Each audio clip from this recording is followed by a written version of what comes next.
हसन भाई, मैं सोच रहा था इस अल्लाह सुब्हान तआला ने जो कुरान में फरमाया है ना कि तुम अगर मेजर गुनाहों से अपने आप को पाक रखो तो मुझे क्या पड़ी कि मैं तुम्हें मैं तुम्हारे सयाद जो हैं जो छोटे मोटे गुनाह हैं वो तुम्हें माफ़ कर दूंगा। तो दैट्स ग्रेट न्यूज़ क्योंकि मेजर गुनाह the thing is the major गुनाहों के सिलसिले में थोड़ी सी कंफ्यूजन इसलिए पैदा होती है। सूरह गांधी साहब ने फरमाया कि सूरह आई थिंक बनी इसराइल में जो 10 कमांडमेंट्स है वही उसको ना फॉलो करना वो मेजर गुनाह में आ जाएंगे। लेकिन अगर हम ट्रेडिशनल बुक्स को देखें स्कॉलर्स को तो फिर वो 70 लिस्ट 70 है उनके ना नज़दीक मेजर गुनाह आपका 20 है तो नज़र से गुजरे होंगे। तो इस बारे में आपका क्या कमेंट है? किस तरह से इंसान मुतयन करे कि भाई ये जो है ना सारे मेजर गुनाह हैं। एक मैं सोच रहा था कि क्या ये अच्छा होता है अल्लाह सुब्हानहू व तआला वहीं पे लिस्ट कर देते उन गुनाहों को एक क्लियरली तो आसानी हो जाती। नहीं, वो बिल्कुल बड़े गुनाह जो हैं वो बिल्कुल वाज़ेह हैं और वो बदिया रसूलुल्लाह सल्लल्लाहु अलैहि वसल्लम ने उसको कई जगहों पर सबअ मूबिकात के अल्फाज से बयान भी किया है कि 7 बड़े जो गुनाह हैं वो कौन से हैं। उसमें अल्लाह के साथ शिरक है, इसी तरीके से क़त्ल नाहक है, उसमें ज़िना शामिल है, उसमें किसी यतीम का माल यानी हक़ तलफ़ी शामिल है।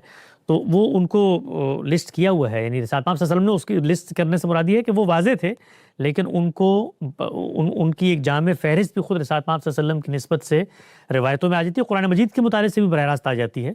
क्योंकि कुरान मजीद ने जब बताया है 3 ही चीज़ें हैं ना कि जिनको मुस्बत और मनफ़ी दोनों तरीक़ों से बता इन्नल्लाह यअमुरुकुम बिल अदलि वल ihसान व इताइ ज़िल क़ुरबा व यन्हा अनकुमुल फ़हशा वल मुनकरि वल बग़य। तो अब इसके अंदर इन तीनों चीज़ों के अंदर ये जो दूसरी मनफ़ी में बयान की हैं फ़हशा और बग़ी और मुनकर, इनके अंदर वो तमाम चीज़ें शामिल हो जाती हैं। तो बड़े गुनाह जो हैं वो बिल्कुल वाज़ेह हैं। बड़े क्राइम्स क्या होते हैं, यानी आपने किसी इंसान के साथ कोई छोटी मोटी ज़्यादती कर दी, कोई अल्लाह ताला का हक़ कहीं पे तल्फ़ हो गया, कोई इबादत के अंदर कोताही हो गई, ये सब की सब अल्लाह के ऊपर जो हमारे ज़िम्मे काम थे उनके अंदर कोताही है। ये कोई जराइम का इर्तिकाब उस तरह से नहीं होता। इंसानों के मामले में हो जाता है लेकिन इंटेंसिटी उस दर्जे में नहीं होती कि जिसमें आप तौबा रुजू या नाबत ना कर सकें, या किसी की हक़ तलफ़ी उस दर्जे में नहीं होती।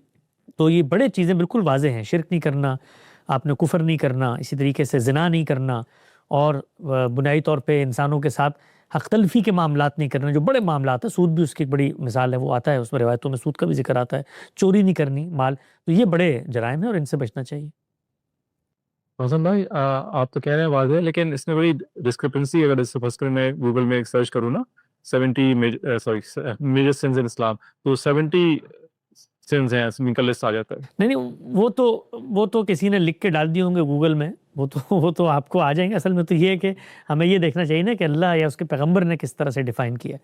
वो तो दुनिया के अंदर इतने जराइम हैं, गुनाह हैं, इंसान अपनी ताद्दी से पैदा करता है, तो आप कहीं लिखेंगे किसी ने फ़हरिस्त बना के डाल दी होगी।